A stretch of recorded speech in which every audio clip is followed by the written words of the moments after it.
Hello, what's up mga kanoo? Isang magandang araw. Kahit nga maulan kahapon, pasalamat pa rin kami dito sa team ng Sip Station kasi maraming umorder.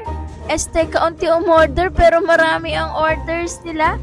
Kaya kung sa tingin niyang matumal ang benta kapag umuulan, hindi kayo nag-iisa. Buti na lamang at nauso ang delivery. So kahit tinatamad silang lumabas at mag-dine-in, ay nagpapadeliver na lang po sila ng kanilang mga cravings. Pero kung meron naman kayong tricycle, ay pwede po kayong mag-dine-in kasi naka-ready na yung aming kubo dito para hindi kayo mabasa ng ulan. Friday na naman nga ngayon at napakasarap sa pakiramdam na makakapagpahinga ulit tayo ngayong weekend. Tinatapos ko na ngayon dapat tapusin sa school para mapayapa tayo makauwi at wala tayong backlogs. Kaya sa pagpapatuloy ng kwento na to, tara kaibigan!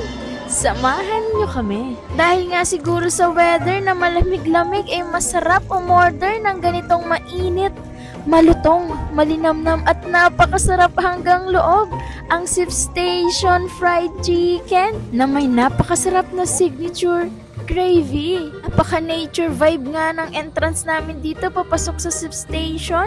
Tapos biglang liwanag sa dami ng mga ilaw-ilaw namin dito hanggang gabi to. Kaya talagang kung ganito ang gusto nyong vibe, ay pwede po kayong bumisita dito sa amin sa Sip Station simula alas 2 ng hapon hanggang alas 10 ng gabi. Nagsasara lang po kami tuwing araw ng Miyerkules kasi yun po yung pinakang rest day ng aming team. Syempre, kailangan po namin magpahinga at mag-recharge para lagi kami naka-ready at may panlaban kapag dinadagsa tayo ng ating mga loyal customers at mga sipties, lalo na dito sa ating Hungarian sausage na nilalagyan namin ng lettuce at overload na yad-yad na cheese. Hindi mo na kailangan pumunta kay Neneng B kasi andito na yan sa amin sa Sip Station. Medyo maliwanag nga ang paningin kasi wala na ngang ulan at nakikita ko marami na ulit ang dumadayo at nagda-dine-in kasi walang pumipigil sa kanila ngayon. Syempre dahil nga gaya ng sabi nila ay nahanap-hanap na nila ang lasa ng sisig namin